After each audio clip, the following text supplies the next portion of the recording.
안녕하세요. 이번에는 12살의 부자가 된 키라 2부 황금알을 낳는 거위 저축 세 번째 돈을 좋아하는 트럼프 할머니에 대한 이야기를 하겠습니다. 집에 도착하자마자 서둘러 내 방으로 갔다.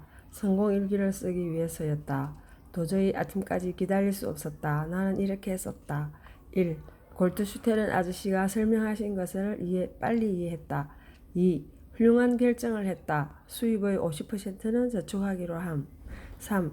나도 거위를 갖게 될 것이다. 이제야 부자가 된다는 것이 무엇인지 알겠다. 4. 난생 처음 크고 멋진 차를 타보았다. 5. 지난주에 4만원을 벌었다. 이 중 2만원은 거위용으로 1만 6천원은 소원상자용, 그러니까 한 상자에 8천원씩, 나머지 4천원은 용돈으로. 6. 골트슈테른 아저씨가 나를 좋아해 주셨다. 7. 다음 주에 머니를 돌봐준 비용을 받게 될 것이다. 하루에 5천원씩 365일이니까 182만 5천원. 놀라움 그 자체. 여기에 쓴 것이 전부 성공인지는 잘 모르겠다. 그러나 기분이 좋은 일인 것은 분명했다. 내가 자랑스러웠다. 나 자신을 점점 더 신뢰할 수 있을 것 같았다. 저녁을 먹으면서 조심스럽게 엄마 아빠께 빚 문제를 얘기해야지. 머니와 빚 얘기를 하며 적은 쪽지를 서둘러 청바지 안에 넣었다. 식탁에 앉자마자 골트슈테는 아저씨가 부모님께 드리라고 주신 수표를 꺼내 보였다. 아빠가 금액을 보시더니 놀라서 외쳤다. 아니 100만원이잖아. 네가 이걸 왜 가지고 있니? 골트슈테른 아저씨가 그동안 머니가 우리 집에 있으면서 먹은 사료값으로 주신 거예요. 내가 그동안의 일들을 설명했다. 받아도 되는지 모르겠구나. 엄마의 말씀이었다. 어쨌든 머니는 지금 거의 우리 가족처럼 돼버렸는데, 하지만 도움이 되긴 하겠구나. 그러지 않아도 이자 갚을 돈이 부족했는데 이 100만원이 작게나마 도움이 되겠어. 아빠가 말씀하셨다. 저 같으면 그 중에 50만원만 빚 갚는 데 쓰고 나머지 50만원은 저축을 하겠어요. 식사를 하시던 아빠 엄마가 날 쳐다보셨다. 마치 내가 접시를 바닥에 떨어뜨리기라도 한 것 같은 표정이었다. 아이고 우리 딸이 멋진 차를 타더니 이제 돈 박사가 다 되셨네. 여보, 이렇게 돌아가는 게 우리 키라한테 옳은 건지 모르겠구려. 아빠의 빈정대는 말투에 화가 난 나는 반항적으로 쏘아붙이듯 말했다. 할부금은 되도록 조금씩 갚는 게 더 현명한 거라고요. 그러면 이 아빠는 이자에 질식할 거야. 나는 입술을 깨물었다. 머니가 설명해 준 것 가운데 내가 아는 건 그 정도가 다였다. 그러다가는 빌린 돈을 갚기 위해 또다시 대출하는 지경에 이른다는 뜻으로 한 말인데, 아무래도 내가 미국에 갔다 온 후나 큰 목돈을 마련한 후에 다시 얘기하는 게 좋겠어. 마음속으로 이런 생각을 했다. 어린애가 돈에 대해서 뭘 안다고. 아빠가 중얼거리듯 말씀하셨다. 그 말엔 더 이상 참을 수가 없었다. 미국에 사는 다일이라는 애는 17살에 이미 부자가 됐다고요. 나도 모르게 큰 목소리가 높아졌다. 두고 보세요. 저도 언젠가는 꼭 부자가 되고 말 테니까. 상속을 받았겠지. 아니에요. 스스로 벌었다고요. 지금 제가 버는 것처럼요. 아빠의 말에 나는 점점 흥분했다. 잠자코 듣기만 하던 엄마는 걱정스러운 듯 이렇게 말씀하셨다. 키라야, 그런 말은 네게 어울리지 않아. 우리가 돈을 벌기 위해 사는 게 아니잖니. 돈은 그다지 중요하지 않아. 그보다는 적은 것으로 만족하고 살아가는 게 훨씬 더 중요한 거야. 하지만 부자인 골드슈테른 아저씨는 매우 행복해 보였는데 적은 돈으로 만족한다던 우리 아빠 엄마는 별로 행복해 보이지 않는걸. 그러나 이제는 입을 다물기로 했다. 말없이 접시에 있는 음식을 다 먹었다. 저녁을 먹고 난 뒤 모니카에게 만나자고 전화를 했다. 모니카는 아직 밥을 먹고 있었다. 그래서 1시간 후에 만나기로 했다. 그때까지 잠깐 산책을 할 생각이었다. 집에는 있고 싶지 않았다. 하넨캄프 할아버지 댁에 가서 나폴레옹에게 인사나 할 생각으로 발걸음을 옮겼다. 머니와 내가 하넨캄프 할아버지 댁을 막 지나칠 때 나를 부르는 할아버지의 목소리가 들려왔다. 할아버지는 내가 집 안으로 들어서자마자 물어보셨다. 기라야, 다른 개도 돌봐줄 시간이 있겠니? 그럼요. 할아버지의 말에 나는 재빨리 대답했다. 오늘 아침에 트럼프 부인과 얘기를 나누었거든. 왜 덩치 큰 독일산 목양근 비앙카의 주인 있잖니. 그분이 2주 동안 여행을 가고 싶어 하는데 비앙카를 맡길 때가 있어야지. 네가 나폴레옹을 잘 다룬다는 얘기를 듣고서는 한번 물어봐 달라고 하시더구나. 네가 지금 가서 직접 얘기를 해보는 게 좋을 것 같은데.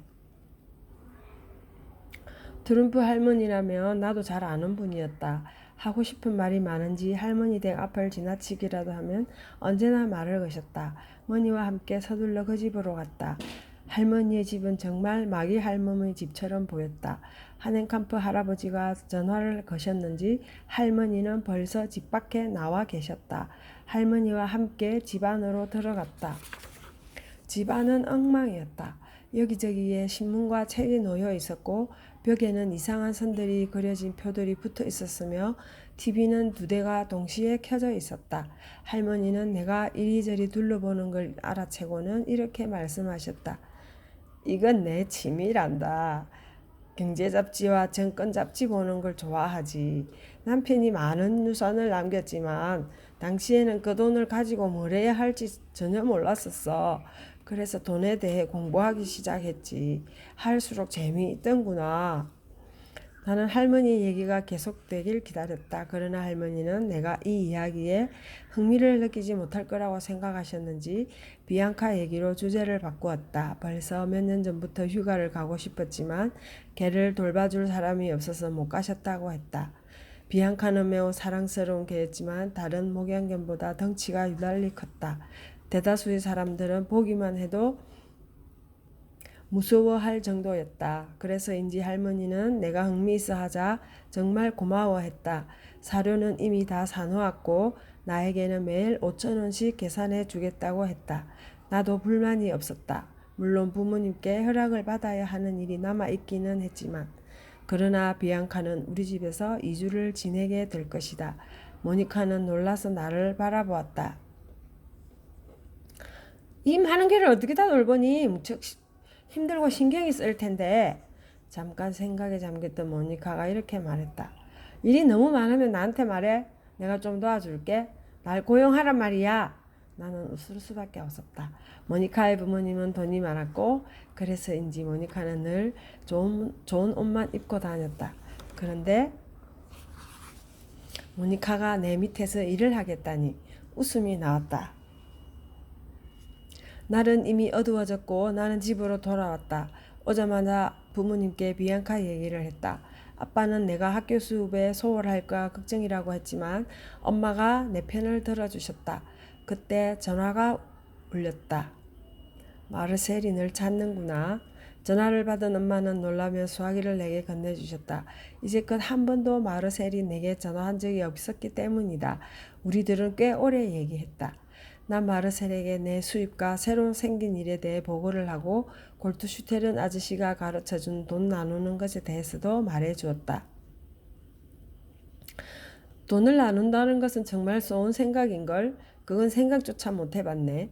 난 그냥 내 통장에 몽땅 집어넣거든. 마르셀이 축하해주며 말했다. 나도 통장을 하나 만들어야겠어. 골드슈테른 아저씨가 수표를 한 장 주신다고 했거든.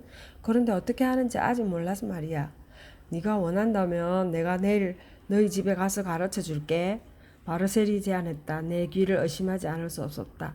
항상 거절만 하던 마르셀이 이번에는 스스로 나를 돕겠다고 하다니. 더구나 우리 집까지 온단다.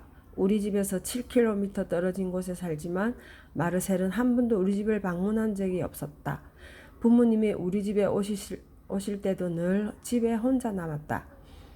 네가 우리 집에 온다고? 넌 얼마 전까지만 해도 날 만나면 피하기만 했잖아. 내가 놀라서 물었다. 난 다만 사람들을 인정하기 전에 주의 깊게 살필 뿐이야. 이제 네가 멍청한 아이가 아니라는 걸 증명됐으니까. 마르셀의 말에 난 정말 내가 자랑스러웠다. 나는 벌써 직원도 몇 명 두었어. 이웃에 사는 친구들에게. 인데 나 대신 빵 배달을 가. 그 사이에 고객이 50명으로 늘었거든. 혼자 하기에 무리야. 마르셀은 마치 어른처럼 얘기했다. 모니카를 생각하지 않을 수 없었다.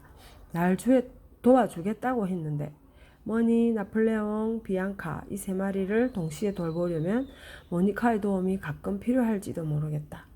마르셀과 작별 인사를 했다. 내일 그를 만난다는 생각을 하니 기뻤다. 나는 옆에서 이 광경을 즐기고 있는 머니를 쓰다듬어 주었다. 그런 뒤 침대에 누워 잠이 들었다.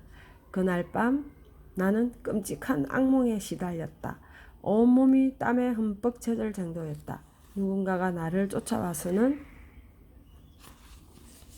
머니를 죽이려고 했다. 모니카와 마르셀이 도와주려 했지만 소용없었다. 나는 한참을 떨었다. 머니가 뭔가를 느꼈는지 침대 위로 올라와 내 손을 핥았다. 나는 머니를 떼안았다. 좋은 꿈은 아닌 것 같았다. 다시 잠들기 전에 내일은 정말 조심해야겠다고 다짐했다. 감사합니다.